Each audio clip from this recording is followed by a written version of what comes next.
All right, aloha again, everyone. David Tatera here with cryptotutorials.org.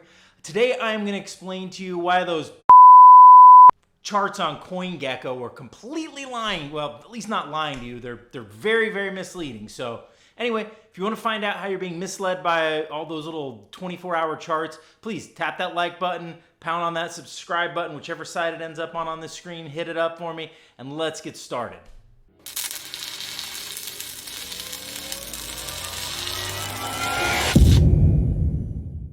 Warning, I am not a financial advisor and this is not investment advice. Seek a professional. This is a website that almost all of us in the crypto world are very familiar with. This is CoinGecko.com. And if you've been at CoinGecko, you've probably, tracked down the currency that you particularly have or you're interested in and seen these charts, these 1 hour, 24 hour, 7-day charts. And they seem like, okay, going to give me some information, going to let me know kind of how my currency is doing, how it's moving along. But it turns out they're incredibly deceptive and probably giving you almost zero value. Whether you're seeing them in your Trust wallet, in your MetaMask wallet, in your exchange, these 24-hour floating charts are virtually useless. And I will explain exactly why here in just a moment. But just to be clear, if you don't familiar, a 24-hour floating chart, what that means is that when it gives you a number like this 10.3% for XRP right here, that means that XRP's price right now, this $1.53, is 10.3% higher than it was 24 hours ago. Seems like a useful thing, seems like it's telling me the price went up, but with the volatility of crypto, it really isn't. And here in just a second, I'm going to show you exactly why.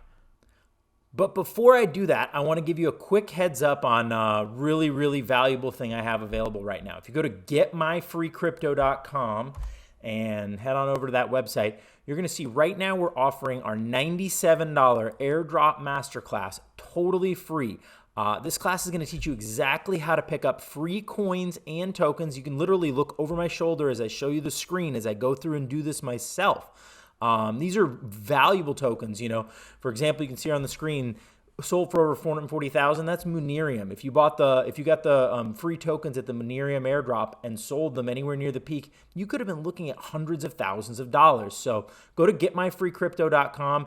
Make sure you take advantage of this offer before we take it down, and let's get right back into the video. To help explain this, I've created two fictitious price charts for Bitcoin. So on this example time period, it's 48 hours. You can see the first day Bitcoin takes a nice, slow, steady climb, kind of reaches a peak right there around 50,000, then drops back into the mid 45, 46 range and continues for the next 24 hours to just trickle up and down and up and down and up and down, slowly moving to the right without really moving anywhere. The second chart is a little bit different. On this first day, Bitcoin shoots up and down, up and down, up and down, all over the place. Very volatile, moving up, capping out at 52, and then dropping back down, and kind of hovering once again in that 46 range for the whole rest of the next 24-hour period. So you can see that basically the price does the same thing. On the first day, it moves up. On the second day, it stays fairly level. But it does it in two different ways. The first day, it's a smooth, steady up. The second day, it's a very jagged, all over the place up. What I'm going to show you is how it looks on day 2, and that's really where you're going to be able to see why these graphs are so misleading. The little yellow dot there is going to follow along in time as we move through the second 24-hour period, while the number there is going to show you the percentage change over the last 24 hours in the price of Bitcoin on this fictitious period of time. And you can see almost immediately that percentage begins to drop and drop and drop, even though the price actually today is staying fairly stable, and it keeps going down and it gets down to the zero, and then it's going to creep into the negatives. All of this happening while the price of the actual Bitcoin today is staying very stable. On our second graph here, however, you're going to watch the price drop quickly, and it's going to jump all over the place. It's positive for a moment, then it moves negative and more negative and positive, and it's just shooting up and down. It looks like chaos. At any given moment, you might look into it and say, oh, 10% up, 8% down, 12% down. When in reality, the second day here is behaving exactly the same way it did in our previous graph.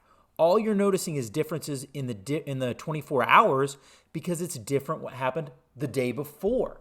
Now look at them side by side, going at the same time. You can see that they literally have the exact same thing happening on that second day as far as the price of Bitcoin, but the percentages are very different depending on which graph you look at based on what happened the day before. So this is where it gets to be really confusing. You have to understand that data is not up to date. It's showing you old data. So this is why I've completely dropped looking at those 24-hour, 48-hour floating metrics. I just don't think they're very useful. I think far more useful are to check out the graphs.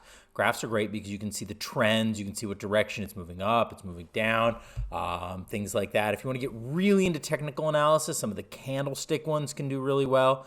And then the most important really is, how is my particular crypto doing? So now I keep track of every single buy-in that I make, what point I bought it in, how much it was, and I keep an average of what I paid for that particular crypto. So when I look at the price of Cardano and I say it's at $2.21, well, I can remember that I can look back and see that I paid an average of $1.42 on it. So I'm doing great on that, things like that. That's how I keep track of it, all right? I hope this has been helpful for you. Click on that like, smash that big subscribe button. Let Google know you appreciated the video. Let me know you appreciated the video. And I will keep making more for you. Much aloha.